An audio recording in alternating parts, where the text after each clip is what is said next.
एवं चक्रवाती तूफान, तेज आंधी से बचाव के बारे में आपको जानकारियां दी गई। आपने देखा कि किस तरह से हमारा राज्य बिहार ठनका, वज्रपात और आंधी तूफान से प्रभावित होता रहता है और इसमें बहुमूल्य जानें जाती हैं।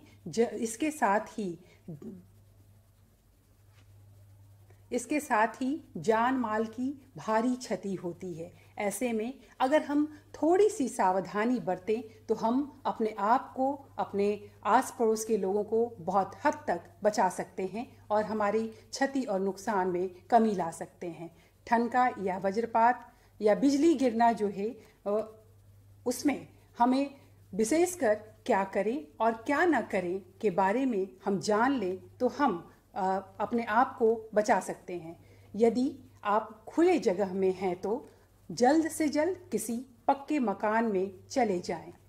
अगर कुछ बच्चों के साथ खड़े हों या खेल रहे हों तो आपस में कम से कम 15 फीट की दूरी बना लें।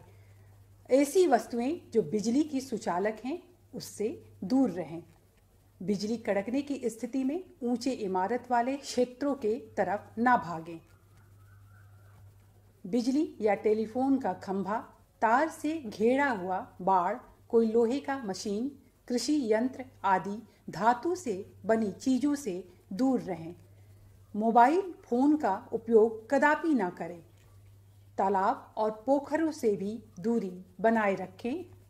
यदि आप जंगल में हैं तो बौने एवं घने पेड़ों के शरण में चले जाएं। ऊंचे पेड़ों से बिल्कुल दूर हो जाएं। जमीन पर कदापि न लेटें। लोहे या स्टील की डंडी वाले छातों का उपयोग न करें। अगर आप वाहन चला रहे हैं तो वाहन रोककर उसी में ही बने रहें। यदि आप खेत खलिहान में काम कर रहे हों तो सुरक्षित स्थान पर चले जाएं। बिजली कड़कने की स्थिति में जो जहां है वहीं रहे। हो सके तो पैरों के नीचे सूखी चीज़ें जैसे लकड़ी, प्लास्टिक, सूखी बोरी या सूखे पत्ते रख लें।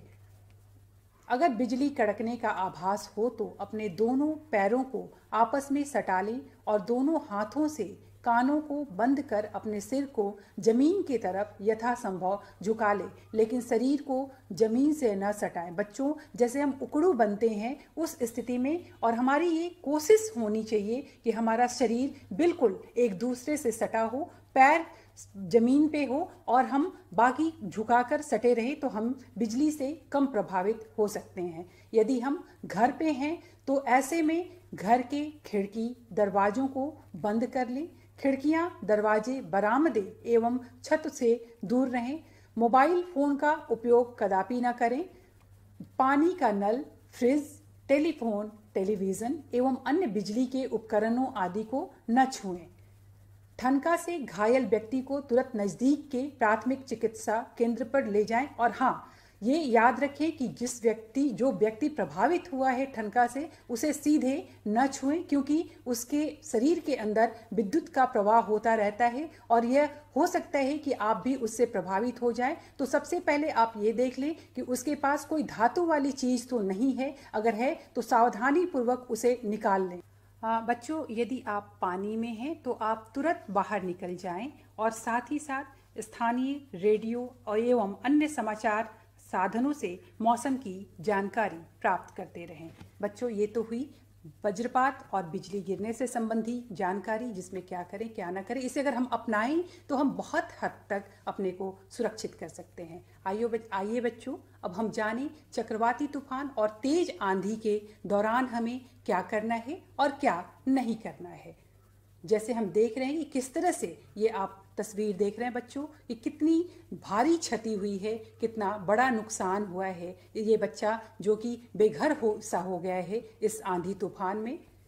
एक अगले तस्वीर में हम देख रहे हैं कि कितनी तीव्र गति से ये आंधी हमारे राज्य को प्रभावित कर रही है। सारे पेड़ वृक्ष गिर गए हैं। आवाजाही के साधन जो हैं वो सब बंद हो गए हैं। लोगों को कितनी कठिनाइयों का सामना करना पड़ता है।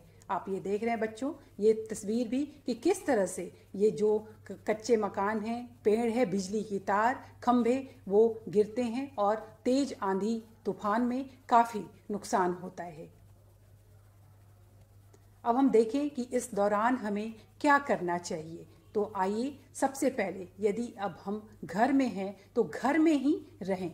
घरों में निचले तल्ले पर ही रहना सुरक्षित है।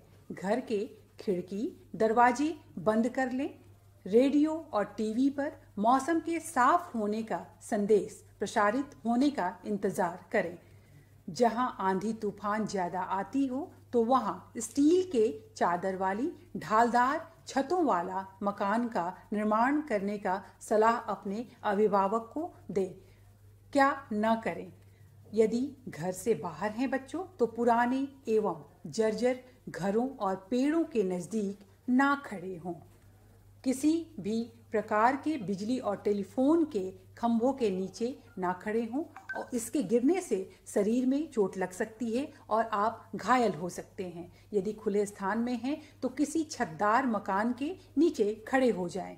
यदि आप किसी गाड़ी में हैं तो गाड़ी से बाहर नहीं निकलें और गाड़ी को वैसी जगह खड़ी करें जहां पे बड़े वृक्ष एवं बिजली के तार या खंभे नहीं हों।